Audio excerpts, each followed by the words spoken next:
If you're paying attention to the news, Universal Studios Orlando is knocking it out of the ballpark right now, opening all new parks and attractions in 3 different states, doubling down on their theme parks.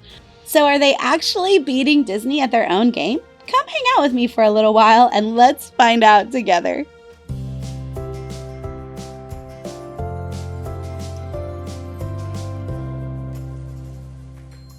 Hey Seekers, Tisha here at Seeking the Magic. So Universal is literally just killing it right now with Epic Universe slated to open in 2025 and the very first Universal Kids Park to open in 2026 in Texas and the Haunted House in Las Vegas opening in 2025. Universal has shown us that they are all in on their parks and attractions for the future. So does this mean they're beating Disney?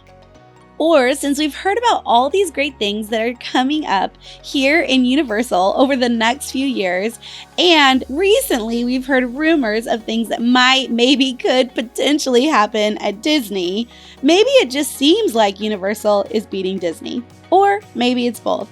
Let's talk about it. Let's talk about past and current Universal parks and their plans for the future. Universal Studios Orlando currently has 2 parks that are physically attached to one another called Universal Studios and Islands of Adventure, along with City Walk, a massive frontage area with restaurants, shops, and entertainment that they have you strategically walk through to get to the entrances of both parks. The original Universal Studios Orlando park opened in 1990 and was a much different park back then. It was primarily focused on popular motion pictures and the stunts and effects that went into making them. So Universal focused on creating rides and experiences from the major motion picture theme. These included rides and attractions such as Jaws, Kong, Earthquake, and shows featuring Wild West stunts and action scenes. The opening of Universal Studios in Orlando in 1990 was anything but smooth. It suffered from attraction closures early on in its opening due to mechanical ride failures, power outages, causing computer systems to go down, disabling the attractions altogether. This made the lines that much longer for the attractions that were open, making the overall experience of guests not ideal. Over time, these issues were eventually worked out, and then with the opening of Island of Adventure in 1999, the park gained more traction and reputation as a legitimate theme park to compete with Disney, but it still wasn't quite there yet. Disney had just opened their brand new park in 1989, Hollywood Studios, back then known as MGM Studios, just a year before Universal Studios opened in Orlando.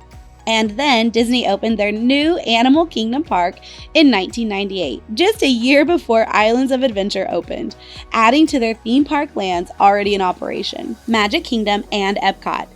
Universal was doing well, but still wasn't equal to Disney World. In fact, not even close. In fact, Universal wasn't really known for a full vacation destination like Disney World. At best, maybe you visited Universal 1 or 2 days before or after you visited Disney World. But this has changed today, or at least it's about to change in a very big way. So, is Universal Studios about to beat Disney at its own game with these new parks and attractions all opening soon? Or do we just have a short memory and have we forgotten the recent years and all that Disney's done? Disney has hit some home runs lately. Let's rewind back in time all the way back to the year 2019. Okay, so 2019 isn't that long ago, but it kind of sure feels like it, doesn't it? This year, Disney opened the Star Wars themed land, Galaxy's Edge, at both Disneyland California and Disney World. This was a massive win for Disney to have an entire Star Wars land at its park. There isn't anything much more popular than the name of Star Wars in pop culture. The opening of Galaxy's Edge brought in new crowds, some that weren't even Disney fans. Disney has always had a tie-in with Star Wars, with Star Tours and other shows featuring the IP. But with adding an entire land with rides, restaurants, shops, and characters all in universe, it was, and still is, just an excellent experience. If you're a Star Wars fan, or even if you're not, this land is literally out of this world cool. A few months after Galaxy's Edge opened, the Rise of the Resistance attraction premiered. marking this as one of the most innovative and fun experiences, rides, attractions Disney has ever created to date. I won't spoil this ride for you just in case you haven't ridden it yet, which hopefully you have. But trust me when I say you have to ride this one. A few years later, a first-of-its-kind hotel opened up at Galaxy's Edge, the Galactic Star Cruiser, and then it closed down about 17 months after opening. Wah wah. Well, even Disney makes mistakes sometimes. I think this topic could literally be an entire separate video. But overall, Galaxy's Edge has been a huge hit, drawing in massive crowds at Disney, and rightfully so. This is one of our favorite lands to be in at Disney World for me and my family. But this isn't the only home run Disney has hit lately. Now, let's rewind again back to the year of 2017. Land of Pandora opened in 2017 exclusively at Walt Disney World. This land features lush alien plant life, interactive attractions, a relaxing dark boat ride through Pandora, and a bit more intense ride on the back of a Banshee in Flight of Passage. There is also a great place to eat there, Satu'li's, which is one of our favorite places to eat at Animal Kingdom. Also, we can never skip getting a Night Blossom over at Pongu Pongu either. Disney Imagineers outdid themselves with recreating the floating mountains of Pandora here. And if you're lucky enough to experience Pandora at night, it turns into a completely different experience.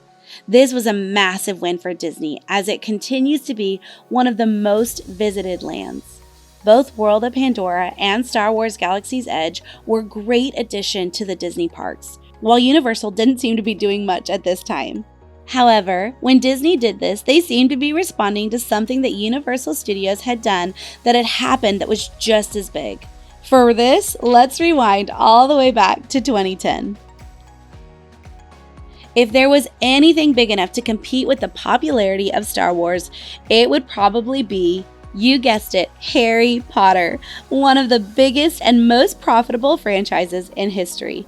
By the way, they are remaking Harry Potter into a TV series on HBO Max. Is anyone excited about this? Or worried about this? Maybe both? Let me know what y'all think about this coming up in the comments. Rumor has it that Universal beat out Disney's bid to acquire the theme park rights from Warner Brothers and J.K. Rowling. Apparently, J.K. Rowling signed a letter of intent with Disney in 2004 to build a Harry Potter section in Magic Kingdom's Fantasyland at Walt Disney World.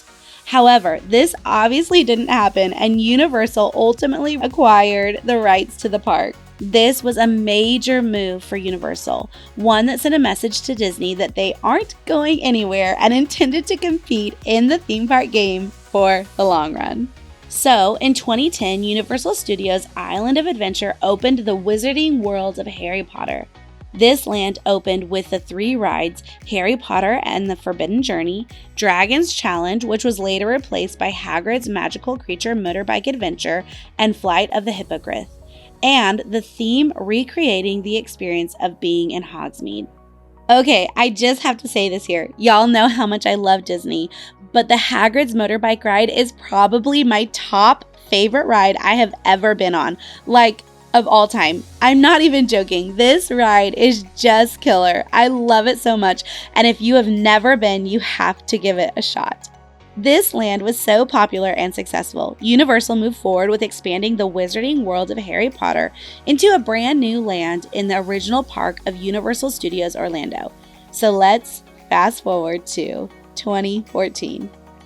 The new Wizarding World of Harry Potter expansion park opened.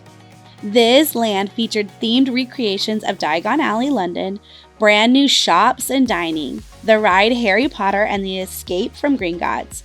Oh, and also you can now take the Hogwarts Express train between the 2 parks with the experience of traveling to Hogwarts in the classic train ride.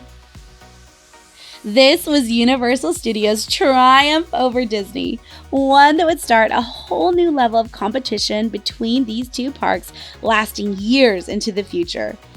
And to even this day, Universal is going blow for blow with Disney, with opening their 3rd all-new Epic Universe, which will feature a 3rd Harry Potter land, a brand new park in Texas, more to come on that soon, and their haunted house in Las Vegas. All right, let's get back to the present.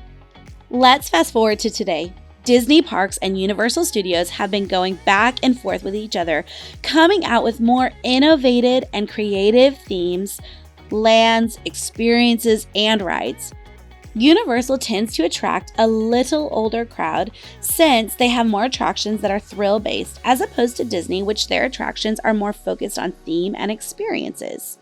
This is most evident on how they approach their Halloween celebrations. Disney has Mickey's Not So Scary Halloween Party, and Universal Studios has Halloween Horror Nights. But one thing is for certain, with these two giants constantly going at it, one-upping each other, coming up with new ways to entertain, and us as park goers are the ones that surely benefit from it. So, is Universal Studios beating Disney at their own game right now? Well, probably yes, for now. That is, until Disney decides exactly what they plan to do next. Which, based on what they've done previously, I know is going to be a home run. I just can't wait to see what the plans are, when everything is going to open, and what's going to happen. And honestly, I'm excited about Epic Universe also. Whether I go to Disney World or Universal Studios, all I know is I'm on a hunt to seek the magic. I love when we seek it together. So wherever you are or wherever you find yourself today, I hope you're seeking the magic. See you next time, Seekers!